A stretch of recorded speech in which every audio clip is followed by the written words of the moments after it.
الحمد للہ رب العالمین والصلاة والسلام علی الانبیاء والمرسلین اعوذ باللہ من الشیطان الرجیم بسم اللہ الرحمن الرحیم رب اشرح لی صدری ویسر لی امری واحلل عقدۃ من لسانی یفقہوا قولی واجعل لی وزیرا من اہلی۔ محترم سامعین، السلام علیکم ورحمۃ اللہ وبرکاتہ۔ الحمدللہ قرآن پاک ہم تعالیٰ ہمارا جاری ہے۔ سورہ الانفال کی آیت نمبر 64 تک ہم پڑھ چکے ہیں۔ آج انشاءاللہ آیت نمبر 65 سے آیت نمبر 69 تک پڑھیں گے۔ اعوذ باللہ من الشیطان الرجیم بسم اللہ الرحمن الرحیم۔ یا ایہا النبی، اے نبی، اللہ تعالیٰ اپنے نبی سے مخاطب ہے۔ کیا فرما رہا ہے؟ حکم دے رہا ہے اللہ تعالیٰ کہ حرض المؤمنین علی القتال، کہ مومنین کو قتال کی تحریض دلاؤ۔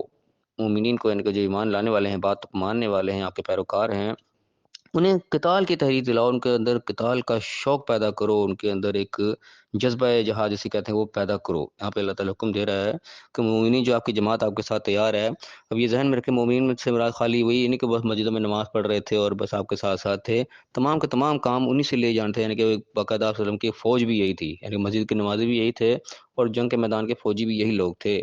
اللہ تعالیٰ ان کے بارے میں ارشاد فرما رہا ہے کہ ان کو قتال کی تحریض دلاؤ، قتال کا شوق ان کے اندر پیدا کرو۔ یہاں پہ قتال کی بات ہو رہی ہے، ڈائریکٹلی صرف جہاد کا لفظ نہیں ہے، جد و جہد کی محنت اسٹرگل کی بات نہیں ہو رہی، قتال کا لفظ ہے، قتل سے جو نکلا ہے کہ اس کے اندر جنگ کرنی ہوتی ہے، لڑائی کرنی پڑتی ہے، اس کے لیے تحریض دلانے کا حکم دیا جا رہا ہے کہ ان کے اندر جذبہ پیدا کرو، شوق پیدا کرو کہ یہ وقت آنا ہے، قتال کرنا پڑے گا۔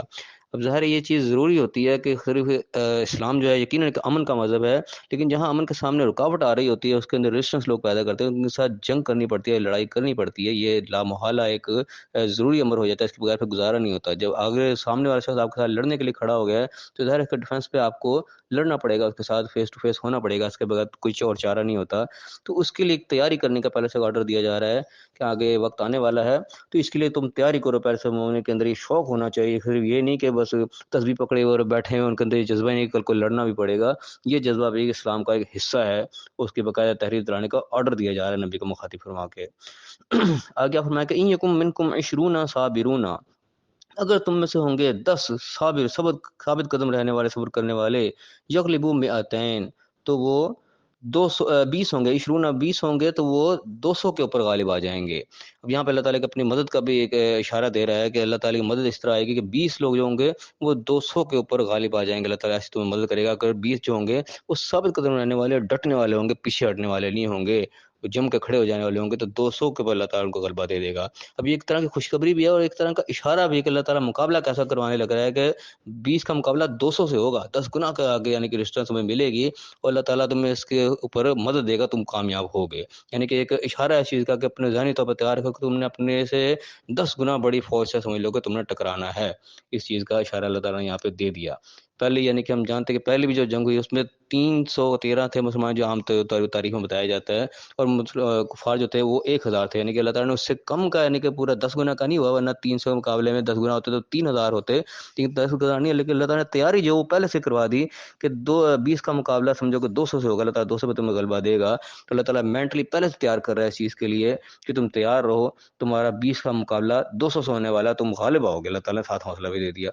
اور میں کہوں یکم منکم مئۃ، اور تم میں سے ہوں گے اگر 100، یغلبوا الفم، تو 1000 پر غالب رہیں گے۔ اتنی بڑی اللہ تعالیٰ نے بتایا کہ 10 گنا فوج بھی تمہارے سامنے کمزور پڑ جائے گی، تم اللہ کے توکل و مضبوطی کے ساتھ اگر ثابت قدم رہو گے تو اللہ کی مدد تمہارا اس طریقے سے ساتھ دے گی۔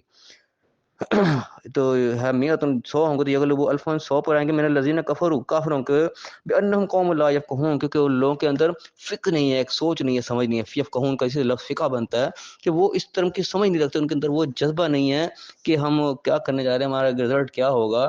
کیونکہ انسان کے آگے جب ایک منزل، ایک گول اس کے سامنے ہوتا ہے، جو کہ مسلمانوں کے اندر اس چیز میں ہے کہ جیت گئے تو غازی، مر گئے تو شہید، چت بھی اپنی پٹ بھی اپنی، دونوں طرف مسلمان کو جیت نظر آ رہی ہوتی ہے۔ جیت گئے تو دنیا میں ظاہر فتح حاصل ہوگی، دنیا کا مال دولت بھی ملے گا اور کامیابی ملے گی، سارا کچھ ہوگا، اور اگر مر بھی گئے، شہید ہو گئے، تو آخری جنت ہماری، اصل تو ہمارا مقصد ہی وہی ہے۔ تو یہ جذبہ جو ہے یہ کافروں کا حاصل نہیں ہوتا، کافروں کا آخرت کے بارے میں وہ عقیدہ، وہ جذبہ نہیں ہے جو مسلمانوں کا ہوتا ہے۔ تو اس کے اندر وہ جوش و جذبہ نہیں ہوتا جو مسلمان کے اندر ایک اللہ تعالیٰ کی طرف سے پیدا ہوا وہ ہوتا ہے. تو اللہ تعالیٰ کہہ رہا ہے وہ قوم لا یفقہون، ان کو یہ سمجھ نہیں سکتے کہ اصل چیز کیا ہے. وہ ایک لڑ رہے ہوتے ہیں بس ایک دنیاوی منفعت ہے، یا ان کا ایک اور ایک ایٹیچیوڈ ہے، ایک ان کا مقصد کچھ اور ہوتا ہے. جو ایک مسلمان کا جو اللہ کے لیے لڑنے کا مقصد ہے وہ کچھ اور ہوتا ہے، کہ مسلمان لڑ رہا ہوتا ہے اللہ کے نام پہ. وہ لڑ رہے ہوتے ہیں اپنی بقا کے لیے یا اپنے مستقبل کے لیے، اپنے وہ اللہ کے نام پہ اصل میں نہیں لڑ رہے ہوتے، ان کا مقصد کچھ اور ہوتا ہے. تو ان کا دعویٰ قوم لا یفقہون کا ہے کہ ان کے اندر وہ فکر نہیں ہے، وہ سمجھ نہیں ہے جو ہونی چاہیے. تو ان کا وہ جوش و جذبہ، وہ طاقت ان کی نہیں ہو سکتی. تم 20 بھی ان کے 200 پر بھاری ہوگے، تم 100 ان کے 1000 کے اوپر بھاری ہوگے. تو یہاں پہ اللہ تعالیٰ نے ایک ترغیب دلانے کا حکم دیا، اپنی مدد کا یقین دلایا، اور ایک اشارہ دیا کہ مقابلہ کس ریشو کے ساتھ ہوگا تمہارا. اس کے بعد یہ آرڈر ہو گیا. اس کے بعد دوسری آیت جو آ رہی ہے یہ یقیناً ایک وقفے کے ساتھ اللہ نے نازل ہوئی دوسری آیت. اللہ فرمایا کہ الآن خفف اللہ عنکم، اب اللہ تعالیٰ نے تمہارے ساتھ تخفیف کی. یعنی کہ جو پہلے ایک بہت ہیوی مقابلہ تھا کہ 10 گنا سے اللہ تعالیٰ مقابلہ کروا رہا ہے، اس کے اندر اللہ نے تخفیف کر دی کہ ٹھیک ہے اب وہ ایک امتحان کا وقت تھا، تم گزرا اس میں سے پاس ہو گئے، اب تمہارے لیے آسان ایک اللہ تعالیٰ نے ایک تخفیف کا معاملہ کیا. وعلم ان فیکم ضعفا، اور یہ چیز بھی اب واضح ہوئی ہے، نظر آ چکی ہے کہ تمہارے اندر کسی کے اندر اب کمزوری بھی ہے. وہ جو جذبہ یعنی کہ وہ ایمان کی طاقت جو پہلے تھی، ظاہر ہے جب وقت کے ساتھ تعداد بڑھتی ہے تو اس چیز کے اندر ایک کمی آتی ہے. یعنی کہ جو شروع کے جو ہوتے ہیں نا، انسان کسی کام کو کرنے کے لیے محنت کرتا ہے، ایک جذبہ ہوتا ہے، وہ آہستہ آہستہ وقت کے ساتھ جب معاملہ سیدھے ہوتے جاتے ہیں، انسان کامیابیاں طے کرتا چلا جاتا ہے، طے کرتا کرتا آگے نکل جاتا ہے. تو اس جوش جذبے کے اندر ظاہر بات ہے کچھ نہ کچھ کمی آتی ہے. یہ قدرتی انسان کے اندر ایک فیکٹر موجود ہے. اور ویسے بھی یعنی کہ حقیقت میں دیکھا جائے تو جو شروع کے ایمان والے لوگ تھے، جب نئے نئے مسلمان جو بیچ میں ایڈ ہوتے جا رہے تھے، ظاہر ان کا جذبہ ایمان وہ نہیں ہو سکتا، ایمان کا لیول وہ نہیں ہو سکتا جو شروع کے لوگوں کا تھا، جو آپ صلی اللہ علیہ وسلم کے براہ راست شاگرد تھے اور جنہوں نے ڈائریکٹلی آپ کے قرب حاصل کیا، اس طریقے سے اتنا عرصہ اسٹارٹ سے گزارا. تو جو انسان پودا لگا رہا ہوتا ہے، بیج لگا رہا ہوتا ہے، درخت کو بنانے کی جو وہ محنت کر رہا ہوتا ہے، اس کا لیول کچھ اور ہوتا ہے. جس کو بنا بنایا مل جاتا ہے اس کا لیول کچھ اور ہوتا ہے، یہ برابر ہو ہی نہیں سکتے کبھی بھی. تو یہاں پہ بھی یہ بات آ رہی ہے کہ جو شروع کے مسلمان اسٹارٹ سے جنہوں نے شروع میں ثابت قدمی کا مظاہرہ کیا، ان کا ایمان کا لیول کچھ اور تھا. لیکن جیسے جیسے غلبہ آتا رہا، لوگ جوک در جو پھر مسلمان ہوتے چلے گئے، مسلمانوں کی تعداد بڑھتی چلی گئی، تو ظاہر ہے وہ ایمان کا لیول سب کو ظاہر بات ایک برابر نہیں ہو سکتا. سابقون الاولون کا درجہ کچھ اور ہے، بعد میں آنے والوں کا درجہ ظاہر بات ہے کچھ اور ہے. تو اللہ تعالیٰ نے اس کی جو تھی ریشو بھی حساب سے کم کر دی، تخفیف کر دی کہ پتہ ہے اب ان کا مقابلہ اگر اس طریقے سے 10 گنا کے ساتھ کرایا جائے تب وہ پاور وہ لوگ نہیں ہے جس پر جو ان کے اندر یہ ہمت تھی کہ وہ 10 گنا سے بھی زیادہ اپنے سے ٹکرا جاتے تھے اور کامیابی انہوں نے حاصل کی. تو اللہ تعالیٰ نے اس کی جو تخفیف کی، وہ 10 گنا کا مقابلہ جو ہے وہ اب 2 گنا میں کنورٹ کر دیا. اللہ تعالیٰ نے کہا کہ تمہاری کمزوری بھی اللہ کے علم میں ہے. فَإِن يَكُن مِّنكُم مِّائَةٌ صَابِرَةٌ يَغْلِبُوا مِئَتَيْنِ، اب اگر تم میں سے 100 ثابت قدم ہوں گے تو وہ 200 کے اوپر غالب رہیں گے. یعنی کہ پہلے 100 کا مقابلہ اللہ 1000 سے کروا رہا تھا، لیکن اب 100 کا مقابلہ اللہ نے 200 سے کروایا، تخفیف کر دی. وَإِن يَكُن مِّنكُم أَلْفٌ يَغْلِبُوا أَلْفَيْنِ، اور تم میں سے 1000 ہوں گے تو وہ 2000 کے اوپر غالب ہوں گے بِإِذْنِ اللہ. یہ ساتھ اہم چیز ایڈ کر دی کہ بِإِذْنِ اللہ ہوگا. پہلے بھی کام بِإِذْنِ اللہ ہی ہوتا تھا، اللہ کے حکم سے ہوتا تھا، مدد اللہ کی تھی. اب یہ جو 2 گنا کامیابی ہوگی یہ بھی اللہ کی مدد سے ہوگی. یہ نہ سمجھیں کہ اب تو تخفیف ہو گیا تو بڑا سخت ٹارگٹ تھا، اب تو بڑا آسان سا ٹارگٹ ہے، ہم تو فٹافٹ کر لیں گے. پہلے ہم تو 10 جو تھے وہ جناب 100 کو قابو کیا کرتے، 10 20 نہیں تو کوئی مقابلہ نہیں، ہم تو بڑے آسانی سے پکڑ لیں گے. یہ چیز نہیں انسان کے اندر آنی چاہیے. باذن اللہ کے ساتھ اٹیچ ہونا ضروری کہ اللہ کی اذن سے ہونا ہے، اللہ کی توفیق اور اس کے حکم سے ہونا ہے. ہماری تعداد میں زیادہ یا کمی سے کوئی اس چیز کا سروکار نہیں ہے، مدد اللہ کی طرف سے آنی ہے. جیسے اللہ باذن اللہ کا لفظ فوری طور پر جوڑا ہے کہ اگر تم میں سے 1000 ہوں گے تو 2000 پہ غالب آئیں گے باذن اللہ، اللہ کے اذن سے. واللہ مع الصابرین، اللہ تعالیٰ صابر رہنے والوں کے ساتھ ہے، ڈٹنے والوں کے ساتھ ہے. تم نے صبر وہی استقامت دکھانے جو پہلے دکھاتے تھے. اللہ کی معیت تبھی ساتھ ہوگی، اللہ تعالیٰ کے ساتھ ہمیں جبھی ملے گا کہ ہم صابرین ہوں گے، ثابت قدم رہنے والوں کے، ڈٹ کے کھڑے مقابلہ کرنے والے ہوں گے. بزدلوں کے ساتھ اللہ تعالیٰ نہیں ہے، یہ ضرور ذہن میں رکھیں. آگے اللہ تعالیٰ نے کیا فرمایا کہ ما کان لنبی ان یکون له اسرا، کہ کسی نبی کے لیے لائق نہیں ہے، یہ اس کے لیے جائز نہیں، اس کی شان نشان نہیں ہے کہ اس کے لیے قیدی ہیں کہ وہ لوگوں کو قیدی کر کے لگے.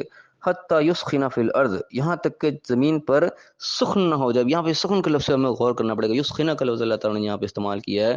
اب عام طور پہ یہاں مفسرین و مترجمین ترجمہ کرتے ہیں کہ جب تک زمین پر خوب خون نہ بہا دیا جائے، یعنی کہ ایک قسم کا اللہ تعالیٰ خون ریزی کا یہاں پہ ایک طرح کا آرڈر دے رہا ہے، جب تک خون ریزی خوب نہ کر دیا جائے لوگوں کو قیدی نہ کیا جائے. لیکن یہ یسخنا کا لفظ کو یہ سے خار نون کا جو لفظ ہے، اس کو ہم ذرا لغت میں چیک کریں. اس کے معنی لغت میں بغیر لکھے ہوئے ہیں کہ کسی چیز کا اتنا گاڑھا ہو جانے کہ وہ بہنے سے رک جائے. یعنی کہ بہنے سے روکنے کے لیے سکون کا لفظ استعمال ہو رہا ہے، کہ یعنی کہ خون کا بہنا جو رک جاتا ہے تو وہاں پہ یہ یسخن کا لفظ استعمال ہوتا ہے، جو لغت میں اس کے معنی لکھے ہوئے ہیں، کسی چیز کا اتنا گاڑھا ہو جانا کہ وہ بہنے سے رک جائے۔ تو یہاں پہ اللہ تعالیٰ کیا چیز کا حکم اس میں دے رہا ہے کہ جب تک زمین پہ خون بہنا رک نہ جائے اس وقت تک قیدی رکھنے کی اجازت نہیں ہے، کہ قیدی کر کر کے لوگوں کو ٹھیک ہے ٹھنڈے کر کے بٹھا لو، نہیں، جو لوگ خون ریزیاں کر رہے ہیں ان کو اس سے روکنا ہے جب تک خون ریزی سے باز نہ آ جائیں۔ یہ نہیں ہوگا تم ادھر قیدی اپنا جمع کرتے رہو اور باہر خون ریزیاں جاری ہیں، لوگ کام کر رہے ہیں اپنا جناب خون بہا رہے ہیں لوگوں کا، اس وقت تک یہ خون ریزی جب رک نہ جائے جب تک، اس وقت تک تم نے قیدی نہیں بٹھانے کے رکھنے، قیدی اپنے پاس جمع نہیں کرنے۔ یہاں پہ یسخنا فی الارض کا اثر جو معنی بنتا ہے کہ لغت کے ساتھ وہ ہے کہ خون کا رک جانا، بہنا رک جانا۔ یہ نہیں کہ وہ بہا دینے کا حکم نہیں ہے، بہنے سے روک دینے کا حکم ہے، کہ جب تک زمین پہ خون بہنا رک نہ جائے اس وقت تم نے قیدی نہیں رکھنے۔ فرمایا کہ تریدون عرض الدنیا، تم کیا دنیا کا فائدہ چاہتے ہو، یعنی تم قیدی رکھو اس سے تمہیں وہ فدیہ مل جائے اور تمہیں کوئی دنیا کا مال دولت مل جائے، تمہیں اپنے استعمال کرو اس کو، چاہے اسلام کے فلاح بہبود کے چلے استعمال کرو۔ لیکن اللہ تعالیٰ قیدی رکھنے فی الحال یہاں پہ روک رہا ہے کہ قیدی رکھنے کی فی الحال اجازت نہیں جب تک خون ریزی بند نہ ہو جائے۔ خون ریزی کا بند ہونا ضروری ہے، مطلب یہ نہیں کہ تم خون ریزی کرتے چلے جاؤ، کرنے کا حکم نہیں، خون ریزی بند ہونے کا یہاں پہ اشارہ ہے۔ یسخنا کا معنی جو اس میں لکھا ہوا ہے لغت میں وہ یہی ہے کہ کسی چیز کا اتنا گاڑھا ہو جانے کو بہنے سے رک جائے۔ تو یہاں پہ بہنے سے رکنے کا حکم ہے، بہا دینے کا حکم نہیں ہے۔ کہ میرے نزدیک تھوڑی سی غلطی ہو سکتا ہے، میرے سمجھنے میں بھی غلطی ہو، لیکن بہر جو لغت کے حساب سے معنی بنتے ہیں وہ خون روکنے کے بنتے ہیں، کسی چیز کو بہنے سے روکنے کے بنتے ہیں، بہانے کے نہیں بنتے۔ فرمایا کہ واللہ یرید الآخرہ، اللہ تعالیٰ آخرت کو چاہتا ہے، واللہ عزیز الحکیم، اور اللہ تعالیٰ عزیز ہے، غالب اور حکمت والا بھی ہے۔ آگے اللہ تعالیٰ کا ایک سخت انداز میں تنبیہ کر رہا ہے کہ لولا کتاب من اللہ سبقا، کہ اللہ تعالیٰ کی طرف سے پہلے سے ایک چیز طے نہ ہوتی ہے، یعنی کہ اللہ تعالیٰ نے اپنا قانون بنا رکھا ہے کہ اس کے مطابق اللہ تعالیٰ نے کرنا ہے، معاملہ کے خلاف اللہ نے نہیں کرنا۔ لمسکم فیما اخذتم عذاب عظیم، جو تم نے غلطی کی ہے اس کے اوپر تمہیں زبردست عذاب، سے بہت بڑا عذاب، بہت بڑی تکلیف سزا پہنچ جاتی ہے اس چیز کی، کیونکہ اللہ تعالیٰ نے ایک وقت ہے کہ وہ ٹھیک ہے اس سے پہلے وہ سزا نہیں دے گا، اس نے ایک اختیار دیا ہے تمہیں، اختیار کو تم چاہے اب سیکھ کے تمہیں اختیار دیا، تم جیسے مرضی استعمال کر لو، تم نے اس کا غلط استعمال کیا ہے، لیکن اللہ کی طرف سے اجازت تھی تمہیں وہ کرنے دے رہا ہے، ورنہ یہ بات نہ ہوتی کہ تمہارے اس غلطی کے اوپر تمہیں عذاب عظیم پہنچ جاتا، بہت بڑا تمہیں عذاب، بڑی سخت سزا جو ہے اللہ کی طرف سے مل جاتی کہ تم نے ایک غلطی کی ہے جس کے لیے اللہ منع کر رہا ہے کہ یہ نہیں ہونا چاہیے تھا کام۔ تو یعنی کہ بڑے سخت اللہ تعالیٰ کا یہ انداز ہے کہ اللہ تعالیٰ پکڑنا چاہتے کسی ٹائم بھی پکڑ سکتا ہے، لیکن اللہ تعالیٰ حکیم ہے، حکمت ہوتی ہے اس کی کہ وہ چھوڑ دیتا ہے وہاں پہ، لیکن اللہ تعالیٰ الٹیمیٹم دے دیتا ہے کہ دوبارہ یہ کام نہیں ہونا چاہیے۔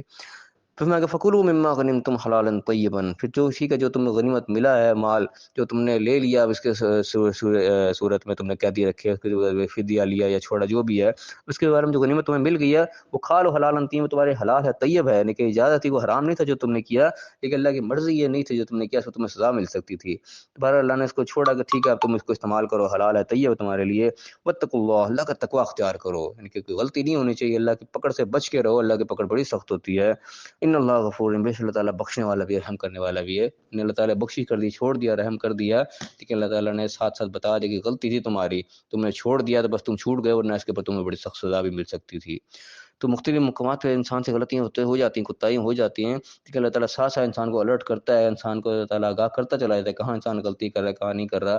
تو انسان کام نے اپنی غلطیوں سے سیکھے، غلطی ہو جانا کوئی بڑی بات نہیں ہے، حضرت آدم علیہ السلام کے دور سے غلطی کا سلسلہ ضرور چل رہا ہے، لیکن غلطی کے بعد اس پہ اکڑنا نہیں ہے، اس پہ اصرار نہیں کرنا، اس کو دوبارہ بار ریپیٹ نہیں کرنا، بلکہ اس پہ توبہ کرنی ہے، اس غلطی کا ازالہ کرنا ہے جہاں تک ممکن ہو سکے، اور اس سے سیکھنا ہے کہ دوبارہ میں نے اس قسم کی غلطی نہیں کرنی۔ تو اللہ تعالیٰ میں صحیح سمجھنے کی، صحیح عمل کرنے کی توفیق عطا فرمائے، اور دنیا اور آخرت دونوں جگہ کامیاب فرمائے، آمین۔ وآخر دعوانا الحمد للہ رب العالمین۔